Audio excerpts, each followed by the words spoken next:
Travel agent যে বিভিন্ন জায়গাতে টিকিট বুক করিয়ে দেয়, একটু সস্তায় ডিসকাউন্টে ট্রেনের টিকিট কনফার্ম বুক করিয়ে দেয়, বা কখনো কনফার্মেশনের জন্য বলে তার কোনো নেটওয়ার্ক রয়েছে, বা বেড়াতে যাওয়ার আগে ফ্লাইটের টিকিট একটু কমে পাওয়া যাচ্ছে বলে আপনাকে জানায়, বিভিন্ন জায়গাতে সস্তা হোটেলের সন্ধান রয়েছে যার কাছে, তাকে কি ভরসা করতে পারেন?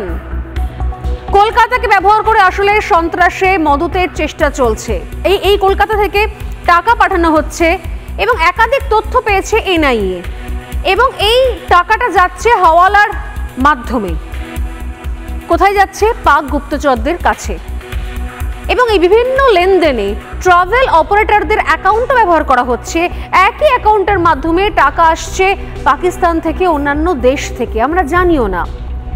যে অ্যাকাউন্টে আপনি টাকা ট্রান্সফার করছেন, এখন কথায় কথায় বাইরে সামনে বসিয়ে দেয় অনলাইন, বলে ইউপিআই করে দিন, বলেন তো লোকজন। একটা কোড দেখিয়ে বলে যে এখানে এই স্ক্যান কোড করুন, করে এখানে ইউপিআই এর মাধ্যমে টাকাটা পেমেন্ট করুন। আপনি জানেন না যে ওই স্ক্যান করে ওই কোডের মাধ্যমে কোন অ্যাকাউন্টে যাচ্ছে আপনার টাকা। প্রত্যেক মুহূর্তে এটা একটা চক্র চলছে।